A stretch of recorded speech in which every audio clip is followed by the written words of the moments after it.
Bapak Ibu, saya menjumpai Bapak Ibu hari ini melalui kebenaran firman Tuhan dalam Roma pasal 13 ayat 10 sampai 17. Namun sebelumnya marilah kita berdoa. Terpujilah Allah Bapa di surga, kami menaikkan pujian syukur dan terima kasih kami kepada Engkau ya Allah. Karena Engkau yang memelihara kehidupan kami, bahkan kami beroleh waktu yang sangat berharga untuk dapat merenungkan kebenaran firman-Mu. Urapilah kami dengan kuasa Roh-Mu yang kudus. Dalam nama Tuhan Yesus kami berseru dan memohon. Amin. Roma 13 ayat 10 sampai 17 perikop di sana perumpamaan tentang seorang penabur. Ayat 10. Maka datanglah murid-muridnya dan bertanya kepadanya, mengapa engkau berkata-kata kepada mereka dalam perumpamaan? Jawab Yesus, kepadamu diberi karunia untuk mengetahui rahasia kerajaan surga, tetapi kepada mereka tidak. Karena siapa yang mempunyai, kepadanya akan diberi, sehingga ia berkelimpahan. Tetapi siapa yang tidak mempunyai, apapun juga yang ada padanya akan diambil daripadanya. Itulah sebabnya aku berkata-kata dalam perumpamaan kepada mereka. Karena sekalipun melihat, mereka tidak melihat, dan sekalipun mendengar, mereka tidak mendengar dan tidak mengerti. Maka pada mereka genaplah nubuat Yesaya yang berbunyi, kamu akan mendengar dan mendengar, namun tidak mengerti. Kamu akan melihat dan melihat, namun tidak menangkap.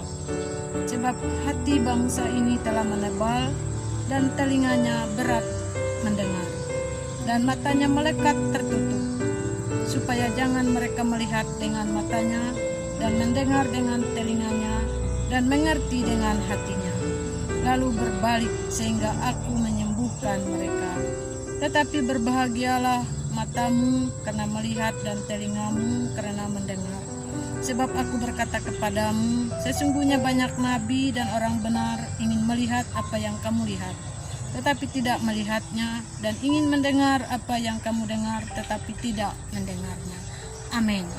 Yang berbahagia adalah orang yang mendengarkan firman Tuhan dan yang memeliharanya. Jemaat Tuhan yang diberkati, seorang anak yang baru belajar berbicara tentu diawali dari mendengar dan juga melihat, lalu kemudian ia meniru.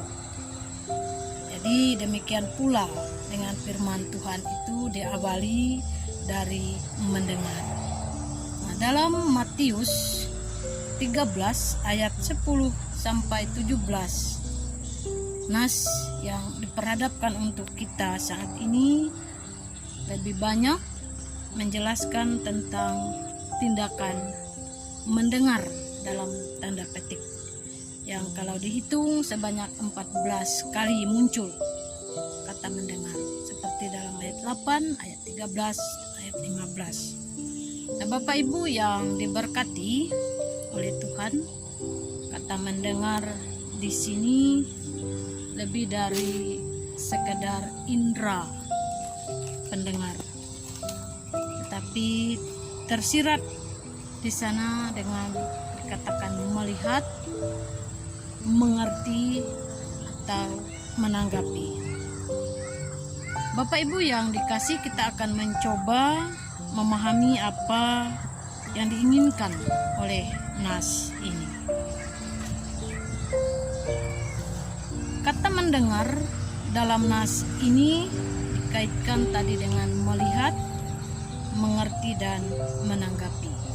Sehingga tiga hal ini berperan penting. Sehingga ketiga hal inilah yang membuat seseorang dapat mentaati dan melakukan firman Tuhan. Dan mengerti dalam maksud di sini tidak dibatasi pada pemahaman secara intelektual belaka. Hal itu dikatakan oleh Tuhan Yesus bahwa murid-murid sesungguhnya mereka sudah mengerti, orang-orang yang mengerti rahasia kerajaan Allah pada ayat 11. Padahal mereka belum mengerti arti perumpamaan tentang penabur itu. Bila kita lihat pada ayat berikutnya, yaitu dalam ayat 18 sampai 23. Selanjutnya kata mendengar, dan yang dimaksudkan dari kata mendengar itu adalah mendengar secara spiritual, ya, secara rohani. Itu bisa kita temui di ayatnya yang ke-9 di nas kita. Siapa bertelinga hendaklah ia mendengar. Ya, mendengar di sana tadi tidak hanya sekali lagi sekedar indera pendengar, tetapi lebih kepada mendengar secara spiritual.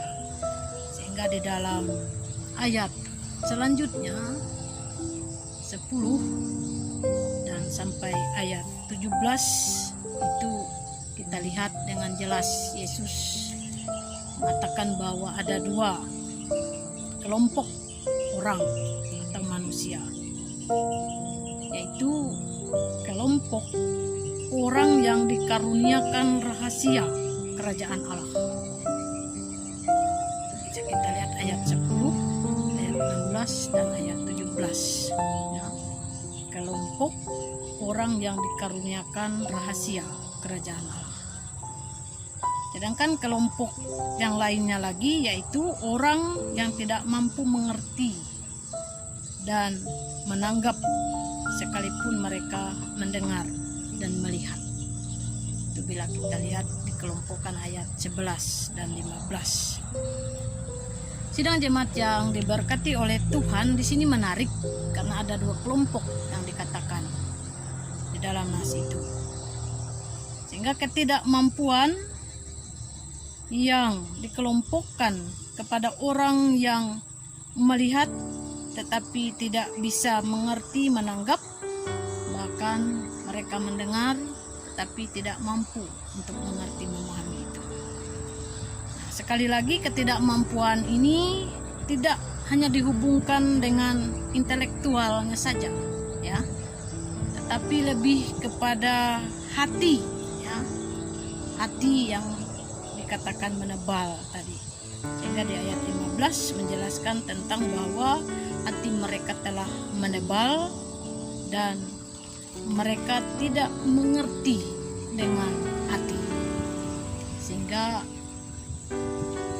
walaupun mendengar tetapi tidak dengan hati, maka tidak akan mampu mengerti. Jadi ini sebenarnya berbicara tentang keadaan rohani seseorang oleh Tuhan Yesus. Keadaan rohani seseorang di hadapan Allah. Sehingga mereka yang hatinya tuli tidak akan mampu mendengar secara spiritual sekalipun mereka mendengar secara indera pendengar.